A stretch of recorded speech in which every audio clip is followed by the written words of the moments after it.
일반적으로 동물들에게는 텃세라는 감정 개념이 있기 마련입니다. 조금이라도 먼저 자리를 잡은 측이 나중에 들어온 측을 향해 보이게 또는 보이지 않게 구박을 하는 적개심을 일러 텃세라고 말합니다. 이런 현상은 만물의 영장이라는 인간을 위시해서 심지어는 새나 작은 곤충들의 세계에서도 얼마든지 이런 모습을 본다는 것입니다.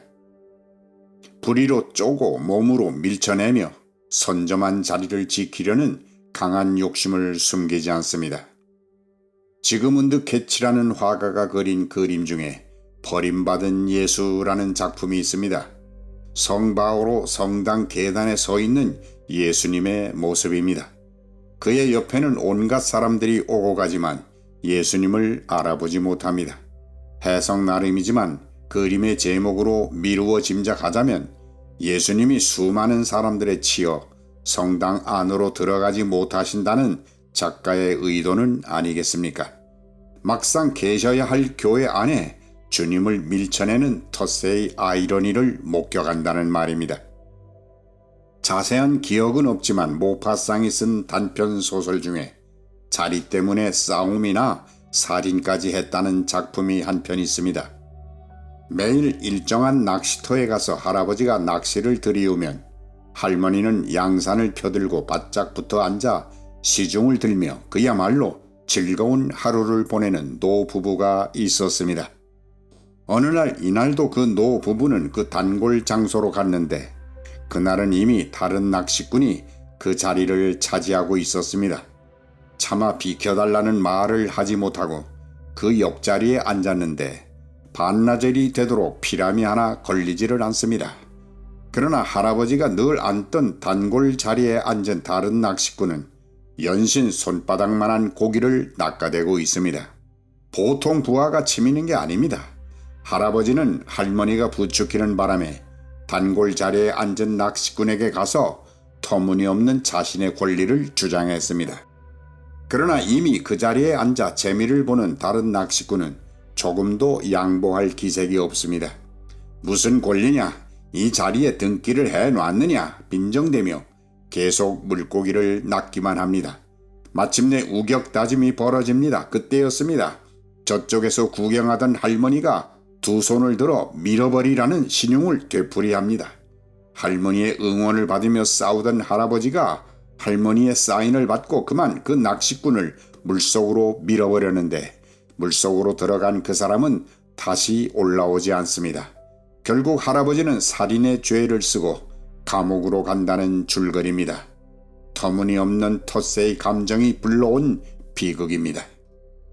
우리가 걱정하는 텃세 중에 하나가 교회 안에서도 자주 일어납니다. 물론 갓 교회에 온 사람이 어깨에 힘을 주고 폼을 재는 것도 과히 좋은 풍경은 아닙니다. 이런 모습은 기존 교인들로 하여금 반발을 사게 만드는 행동이 될 수 있습니다. 그러나 기존 교인들도 새로 나온 사람을 향해 성급하게 이런저런 평가를 내리지 말아야 합니다. 그리고 쉽게 옆자리를 내주지 않는 인색함도 버려야 할 습관입니다. 교회에 조금 먼저 다녔다는 기득권을 은근히 주장하며 찬밥을 만들어서는 안 된다는 말입니다. 물론 새로운 사람도 새로 나왔다 해서 마냥 어린애가 될 수 있다는 생각은 접어야 합니다. 조선 헌종 때 있었던 실화입니다. 서울 종각 근처에서 이야기책을 읽어주고 적선을 구하는 사람이 있었답니다. 말하자면 그게 그 사람의 직업입니다.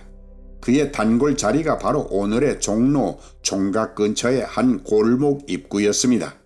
어느 날 이 사람이 와 보니 자기 자리에 해금을 타는 사람이 먼저 앉아서 적선의 판을 벌리고 있습니다. 이 사람은 화가 났으나 내색을 하지 않고 그 해금수 옆에 앉았습니다. 그리고 그 사람이 슬픈 곡을 켜면 심청전의 슬픈 대목을 구성지게 읽어줍니다. 말하자면 협동하기 시작한 것입니다. 두 사람은 곧 의기투합, 동심일체가 되어 이야기 내용에 따라 곡을 구성하고 곡에 따라 소설 내용을 골라가면서 함께 일했더니 혼자 버는 것보다 훨씬 많이 벌었다는 이야기입니다. 지나친 선후배, 고참 신참 따지지 말기를 바랍니다. 텃세란 공연한 투정에 지나지 않습니다. 누가복음 13장 30절입니다. 보라, 나중된 자로서 먼저 될 자도 있고 먼저 된 자로서 나중될 자도 있느니라. 우리 모두 이 말씀 앞에서 피차 사랑하는 관계들을 만들어 가시기 바랍니다.